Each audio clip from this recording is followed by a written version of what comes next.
I was really interested in the title of your book, Inner Engineering, A Yogi's Guide to Joy. And those are some words that you don't usually see often so close together. I'm thinking about engineering and joy. And joy. And a yogi. There are some, and a yogi. And a yogi, right. Engineering, yogi, you know, and I like that word, engineering. You need to know there are some really, some of the top engineers at the university are in the audience. Yesterday was the engineers… Right there. Yesterday was the World Engineers Day. Yeah, so what's the theme of, what would you say is the message of this? I mean, I think you're getting at that. Inner engineering, a yogi's guide to joy. What does that mean? See, if you and me were here, let's say 100 years ago or 200 years ago, how the world was and how it is today, it is almost another world. It's not the same world, you wouldn't have recognized it. That's how much it has changed. What changed this? Our ability to engineer external situations the way we want it. We could sit outside and do this, but now we're sitting in this building because this is engineered for our comfort. Now, engineering essentially means making something just the way we want it. We made everything in the world the way we want it, but now 54% burnout. Because we did not make this one thing the way we want it. If we made this one thing the way we want it, again the same question, would you live blissfully or miserably? If you made this the way you want it, you would definitely make this blissful, highest level of pleasantness for yourself. What you want for your neighbor may be debatable, but what you want for yourself is very clear, isn't it? So, this is not happening because we have never approached inner well-being in a scientific manner. We are thinking something else from somewhere is going to fix this. If we want to be well, we looked up. In India, they call this Uparwala. That means the one above. I'm saying, is it true that you are living on a round planet? Hello? Is it a round planet that we are living on? And on top of it, it's spinning. If you look up, you're invariably looking up in the wrong direction, isn't it?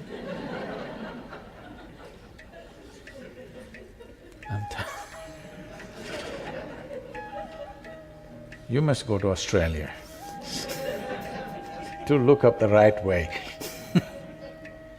So I'm saying we are simply even incapable of knowing what is up and down in this universe. Is it somewhere marked in this cosmos, this side up? We not only do not know, we cannot know, isn't it? So we don't even know which is up, which is down. We do not know what is forward, what is backward.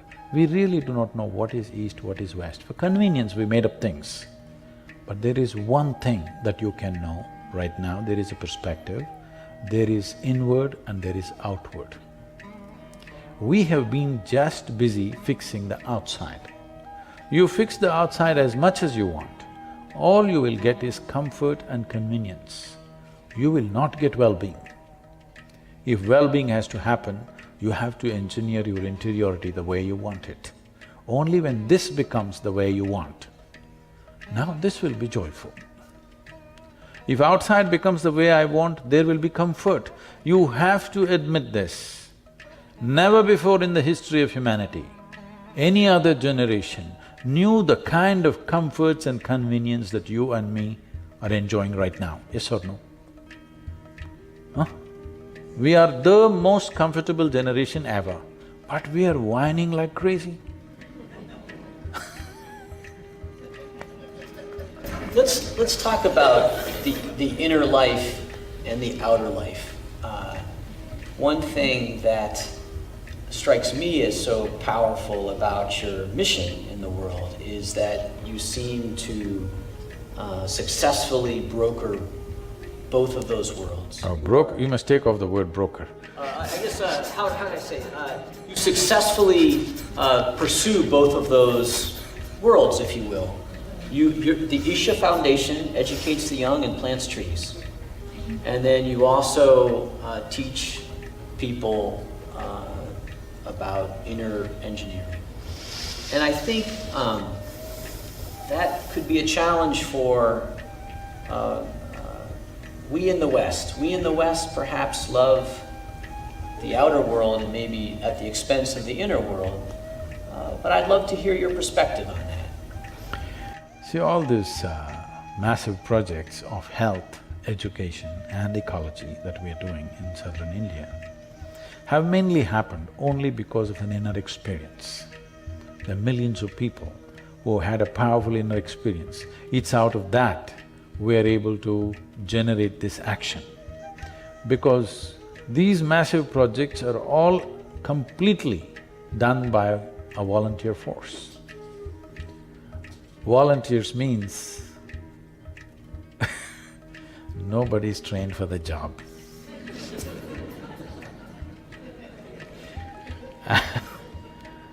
And you cannot fire them for inefficiency because they're volunteers.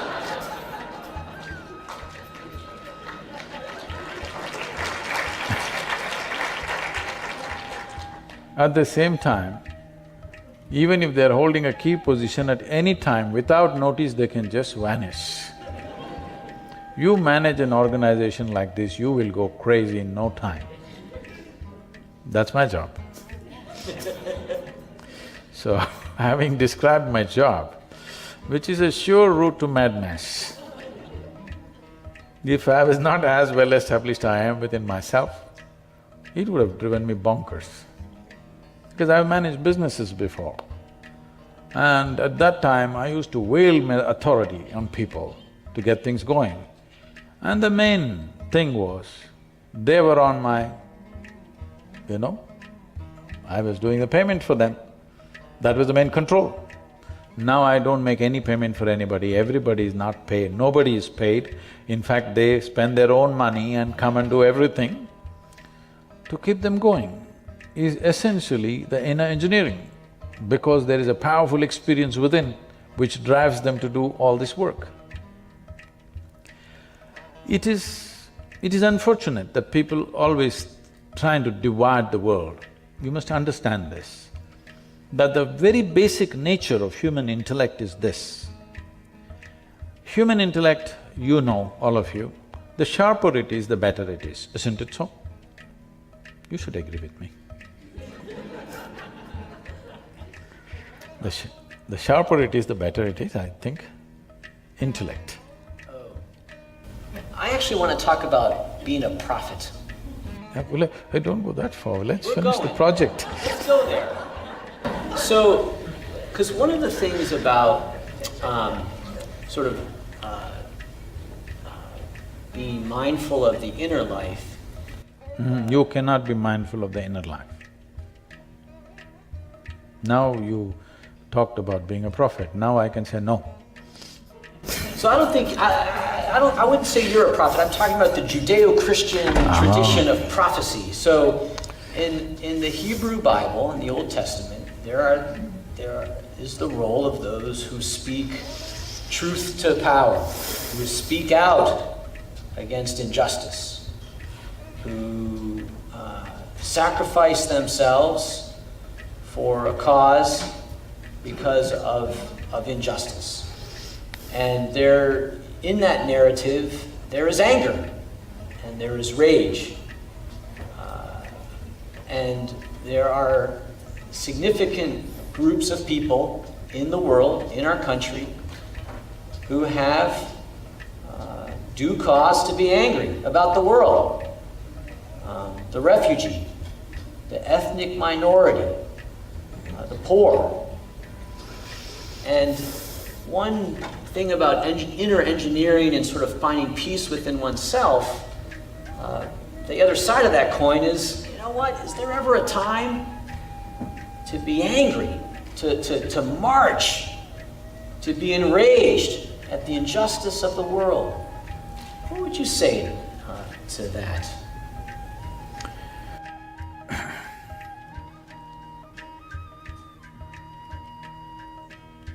You know, Che, I know this is not a popular name in America. Che Guevara said, if you're in rage, you're one of us. I said, if you're out of rage, you're one of us. If you're really out of rage, you're definitely one of us. Because you think there is a reason for your anger, which is a wrong perception. If you look at it,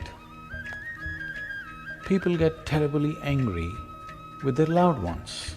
There's a whole lot of violence within the homes because they get terribly angry with their loved ones, somebody that they're living with. And they have a good reason to get angry because she did not cook the breakfast properly, or the dog peed where it's not supposed to pee. Or I've seen people yelling and screaming and breaking their clubs on a golf course where they're just having a good time. So I'm saying everybody has a reason to be angry. Anger means just this. When you're angry, as a doctor, you know today that when you're angry, literally you're generating poison in the system, literally. If you are poisoning yourself internally, and when you're angry, you know you do the most idiotic things in your life. When you turn back and see, you can't believe you did it. But most idiotic things happen when you're angry. So I'm asking, is anger an intelligent expression of human life or an idiotic expression of human life? Hello? Idiotic. So that's all you need to know.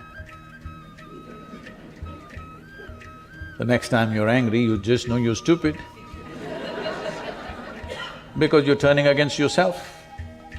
But I will tell you, the reason why this anger has been eulogized is, in a moment of anger, some people who were sleeping all their life propelled themselves into action, and that action produced some results.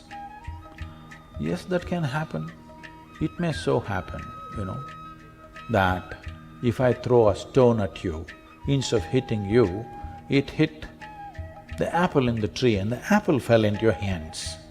But that's by accident. Generally, if I throw a stone, your head will crack. That's what is supposed to happen. Yes? So I got angry and something got done. So I think anger is a great way of doing things. So when you're angry, you yell and fume at somebody. I'm asking all of you, how many of you enjoy being yelled at and fumed by somebody else, whether it's your boss or your husband or your wife or your parents or anybody? You really thoroughly enjoyed this. Hello? Did you? No. And what makes you think somebody else enjoys it? They endure you, they don't enjoy you. And when they're done, they're done. So, it doesn't matter whether the anger happened to a man that you call as a prophet, because we have a way of eulogizing everything with which we have a distance of time. Suddenly, anything which is over 1,000 years becomes sacred in most people's mind, but whatever is happening right now, however great it is, they don't have the intelligence to recognize this. People are saying the past things are great simply because everybody else is saying it, not because they truly recognize. But we are coming to a time, if you don't do it, your children will do this. That is, a time is coming in the world where unless it makes sense, it doesn't matter from what source it comes from. Even if God comes and speaks here, the next generation will reject it unless it makes sense to them. This is a good development because instead of authority being the truth is becoming the authority. It's a good way to go. But once this happens, questions are going to rise, all kinds of questions. With all due respect to every religious tradition on the planet, I come from a land which has immense traditions. Unbelievable. Most people in the world, most Indians are not even conscious of this. How many traditions, how many ways are there in that land? When Mark Twain came to India, he said, anything that can ever be done, either by man or God, has been done in this land, because the exploration is so incredible. But with all due respect to all of them, I say this, that if you raise three fundamental questions, 90% of the scriptural knowledge on the planet will collapse. I'm sorry, but this is the truth. If you ask three pertinent questions, you will see 90% of the scriptural knowledge on the planet will just collapse, it can't stand scrutiny. So what are the three questions? You are not a scripture, so why should I? Oh no, you said ask three questions. Yes, the fundamental questions. If you ask, simply, see, the fundamental thing is this: you don't know where you came from, you don't know where you will go. You can believe. If we work hard enough on you, we can make you believe anything. You must know this. I was just talking to a group of people in Nashville, Tennessee, where our center is. I was just telling them a joke. In the joke, I referred to God as Him. Immediately a few ladies stood up and said, "Do you believe God is a man?" I said, "Whoa, whoa, whoa, I know what I've gotten into, you know." I said, "I was just telling you a joke." He said, "It doesn't matter, you said Him." Now this is a debate in America, is God a man or a woman? I think this time in the election they're trying to settle that issue.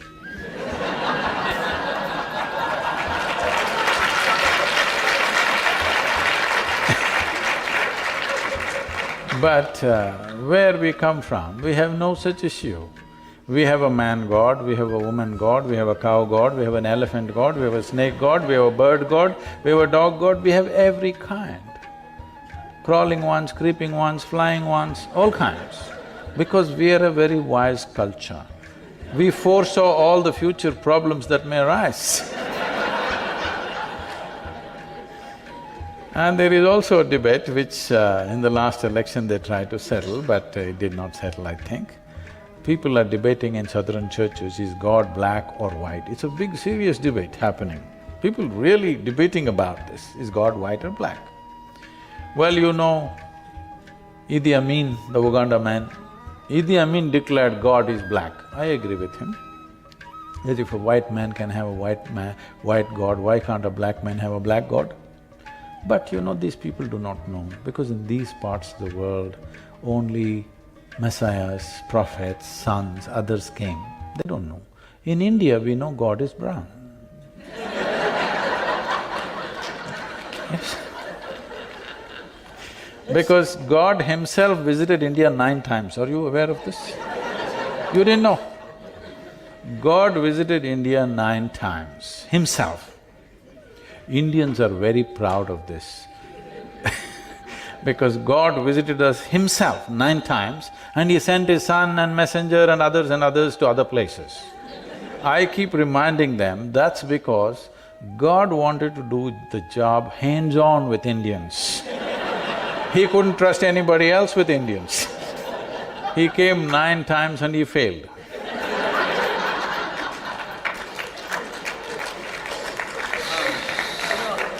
Let's talk about it. No, coming to belief, I'm saying we can make people believe anything if you work upon them from their childhood.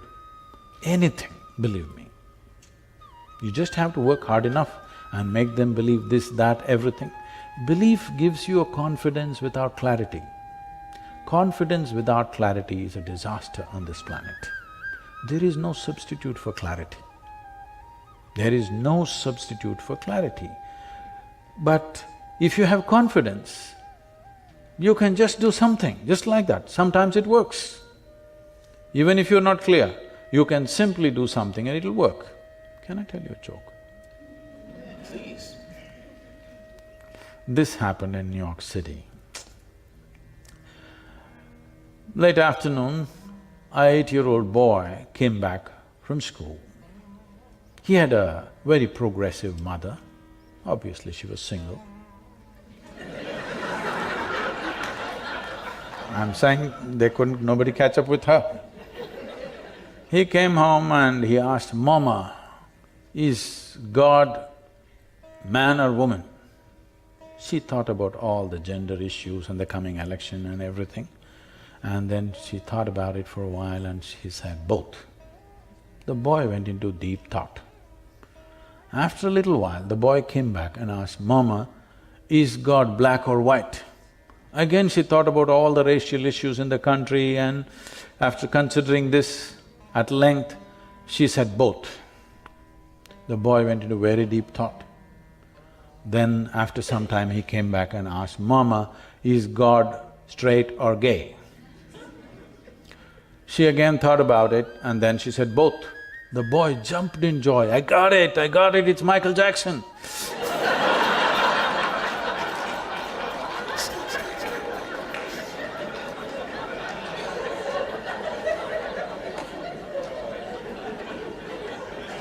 So how we arrived at our belief has cultural backing. Every culture has made up their own stuff. But I'm asking, do we genuinely know where we came from and where we're going? If you're so clear where you're going, that is for an appointment with the Creator, I don't think you should postpone the appointment, you must take it today, isn't it? But that's not true. If death is next moment, you don't want to go?